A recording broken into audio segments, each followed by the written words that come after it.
ये लड़की पहली फ्लाइट अटेंडेंट नौकरी है। वह घबराई अपने स्कर्ट किनारे कसकर पकड़े। उसके बगल में खड़ी सहकर्मी उसे सिखा रही हाथ कैसे उठाना, स्कर्ट कमर में कैसे खोसना और आखिर में हाथ बाहर और हिलाना, तभी तो काम लगेगा। लड़की ने बिना भावना वैसा किया जैसा उसे बताया गया। जल्दी आदमी उसके पास रुका। उसे अपनी जिंदगी पहला ग्राहक मिला। बाद में मैडम ने उसे मोटी टिप देते पैसे थमाए, लेकिन लड़की ने उन पैसों देखना जरूरी नहीं समझा, सीधे आग में डाल दिया। मैडम हैरान रह गई। क्या रही हो? लड़की ने जवाब दिया, मैं दाह संस्कार रही, पुराने का। इस पल मासूम रोमांटिक लड़की रही। सोच सकता कि चलकर मुंबई कुख्यात माफिया क्वीन बन जाएगी।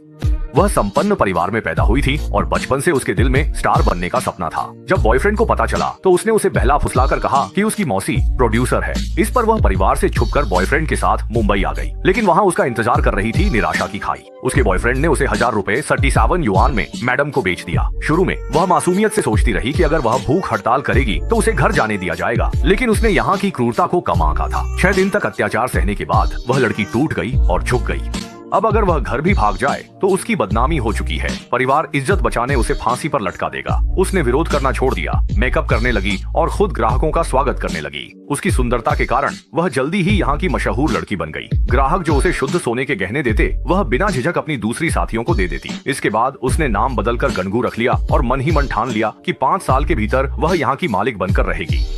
जैसे जैसे गणगू की स्थिति मजबूत होती गई, उसने अपनी बहनों को लेकर सामूहिक रूप से काम से छुट्टी ली और फिल्म देखने चली गई। वहीं बगल में बैठी मल्लिका कोठे की मालकिन बस देखती रह गई। गुस्सा तो बहुत आया, लेकिन कुछ कहने की हिम्मत नहीं हुई। मल्लिका की नजर में यह खुल्लम खुल्ला चुनौती थी, इसीलिए वह गणगू से बदला लेने का मौका तलाशने लगी। एक रात दुकान में एक ग्राहक आया, जिसने खास तौर पर गणगू को बुलाया। सहकर्मी ने देखा कि वह आदमी अच्छा नहीं है, उसे भगाने की कोशिश की, लेकिन मल्लिका ने कहा कि उसे अंदर आने दो, वह गणगू के लिए एकदम सही है।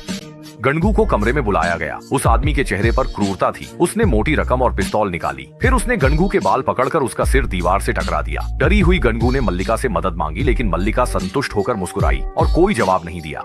जैसे जैसे उसकी मदद की पुकारें दर्दनाक चीखों में बदल गईं और वहाँ के सभी कर्मचारियों का ध्यान आकर्षित हुआ, तभी मल्लिका ने दिखावे के लिए दरवाजा खटखटाया, लेकिन उसने दूसरों को अंदर जाकर मदद करने से रोक दिया और उस आदमी को अंदर अत्याचार करने दिया। आखिरकार गणगू के हाथ पैर टूट गए और उसके पूरे शरीर में 29 टांके लगे। मल्लिका अस्पताल भी सिर्फ औपचारिकता निभाने आई और बोली, हमारे इस धंधे में यहाँ खतरा तो रहता ही है। गणगू समझ गई कि मल्लिका ने जानबूझकर ऐसा होने दिया। उसने मन ही मन बदला लेने की ठान ली। अपनी बहनों से उसे पता चला कि वह आदमी माफिया का सदस्य है और माफिया का सरगना एक ईमानदार इंसान है, जिससे यहाँ तक कि स्थानीय पुलिस भी डरती है। इसके बाद गणगू ने तुरंत उस आदमी के सरगना को रोक लिया। उसने अपनी छाती से कपड़े हटा दिए, जिससे 66 सेंटीमीटर लंबा घाव दिख गया। यह देखकर माफिया का सरगना सन्न रह गया। गणगू ने कहा, यह जख्म तुम्हारे आदमी ने दिया है। सरगना जानता था कि रेड लाइट एरिया में काम करने वाली के लिए इसका क्या मतलब है। उसने गणगू को मुआवजे के तौर पर 50 लाख रुपए देने की पेशकश की, लेकिन गणगू ने इसे ठुकरा दिया। वह न्याय चाहती थी। गणगू का न डरे न झुके वाला स्वभाव सरगना को बहुत प्रभावित कर गया, इसलिए उसने तुरंत गणगू को अपनी धर्म बहन मान लिया और अपने आदमियों को 24 घंटे उसकी सुरक्षा में लगा दिया। कुछ समय बाद वही आदमी फिर से हिस्सेदारी मांगने आया। गणगू ने एक तरफ 4 गुना कीमत बताकर समय खींचा, तो दूसरी ओर अपनी बहनों से कहा कि वे जल्दी से उसकी सुरक्षा करने वालों को खबर दें। इसके बाद वह फिर से उस कमरे में चला गया।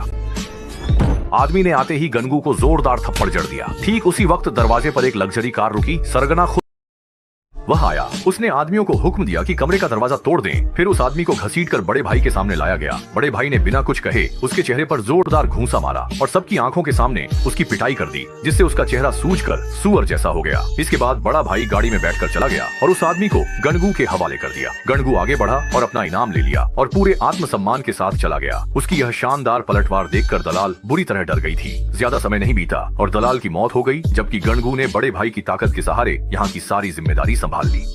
उसने दलाल की सारी दौलत बाकी बहनों में बांट दी। अब उसे कभी ग्राहकों के पास नहीं जाना पड़ा। हर दिन बेंटली में घूमता, सोने के गहनों से सजा रहता और रेड लाइट एरिया की औरतों के लिए सम्मानजनक रास्ता बनाने लगा। जब दूसरे लोग उसे नए लोगों को समझाने के लिए बुलाते तो गणगू लड़कियों को 2 विकल्प देता, या तो यहीं रहो या फिर जहर। अगर लड़की जहर चुनती तो गणगू उसकी आजादी के लिए पैसे देता और फिर किसी को भेजकर उसे घर भिजवा देता। उसके आदमी समझ नहीं पाते थे, तुम पैसे बर्बाद कर रहे हो, लेकिन गणगू कहता, तुम नहीं समझते, क्योंकि वह भविष्य में क्षेत्रीय प्रमुख बनने के लिए ताकत जमा कर रहा था। जब वह क्षेत्रीय प्रमुख बन जाएगा तभी वह यहाँ की महिलाओं की बेहतर सुरक्षा कर सकेगा।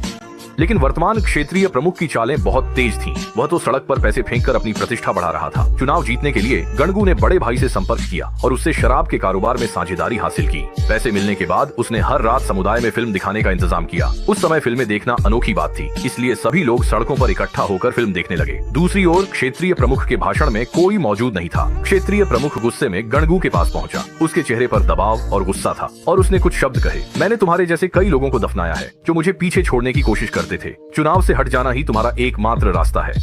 गांगू को पता था कि जीतने के लिए उसे एक मौका चाहिए। जब उसने एक लड़की को पिंजरे में बंद देखा तो उसे एहसास हुआ कि वही लड़की उसका मौका है। माँ ने बेटी की रक्षा के लिए मजबूरी में ऐसा किया था। कोई चारा नहीं था क्योंकि यह रेड लाइट एरिया है। इसीलिए गांगू ने तय किया कि वह लड़की के लिए एक अच्छा घर ढूंढेगा ताकि उसकी किस्मत बदल सके। लेकिन लड़की को अच्छा इंसान सिर्फ अपना छोटा बॉयफ्रेंड याद आया। तब गांगू 350 ग्राम सोना और 50,000 नकद लड़की के बॉयफ्रेंड के घर रिश्ता पहुंच गया। लड़की का बॉयफ्रेंड समझ नहीं पाया कि गांगू ऐसा क्यों कर रहा है। गांगू ने लड़के के माता पिता से पूछा, अगर मैं यहाँ बहू बनकर आऊँ तो क्या आप मान जाएंगे?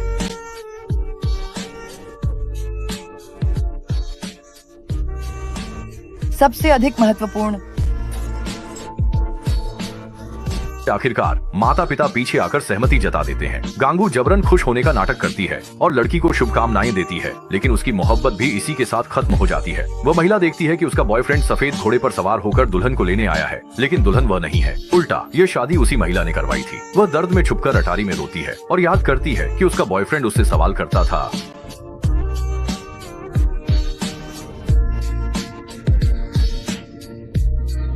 प्यार में किए गए बलिदान ने आखिरकार उसे जीत दिला दी। गणगू सफलतापूर्वक रेड लाइट एरिया का क्षेत्राधिकारी चुना गया। धन्यवाद भाषण में गणगू ने वादा किया कि वह झुककर यहाँ की महिलाओं को उनका उचित सम्मान और अधिकार दिलाने की पूरी कोशिश करेगा। लेकिन जल्द ही रियल एस्टेट व्यापारी पास के स्कूलों के साथ मिलकर रेड लाइट एरिया की सभी महिलाओं को बाहर निकालने की साजिश रचते हैं। ऊपर से वे कहते हैं कि ये महिलाएं समाज की नैतिकता को बिगाड़ रही हैं, लेकिन माफिया डॉन अच्छी तरह जानता है कि उनकी नजर इस बेहतरीन जगह पर है। इसके बाद वह रियल एस्टेट व्यापारी के कपड़े फाड़ देता है और दोनों को वहाँ से भगा देता है। बड़े भाई ने कहा, रियल एस्टेट वालों को तो मैं संभाल लूंगा, लेकिन स्कूल वालों का मामला तुम्हें खुद ही सुलझाना होगा। इसके बाद गणगू बच्चों को लेकर स्कूल में दाखिला कराने पहुंचता है, लेकिन प्रधानाचार्य कुछ कह नहीं पाए, बस मजबूरी में हामी भर दी। वहीं पास खड़े पत्रकार ने गणगू के आत्मविश्वास को देखा और अगले ही दिन उसका इंटरव्यू लेने आ गया। इसी दौरान बच्चे भी स्कूल से वापस भेज दिए गए तो गणगू ने पत्रकार से कहा कि उनकी एक फोटो खींच ले।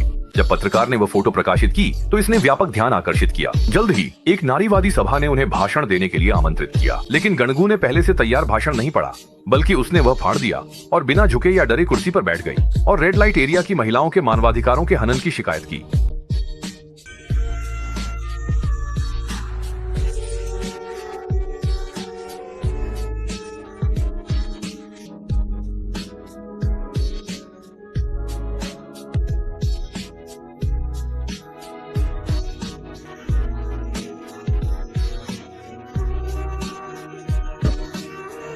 उसने वहां मौजूद सभी लोगों का सम्मान और समर्थन जीत लिया। जल्द ही एक स्थानीय राजनेता गणगू से मिलने आया। उसने गणगू के प्रभाव को पहचाना और चाहता था कि गणगू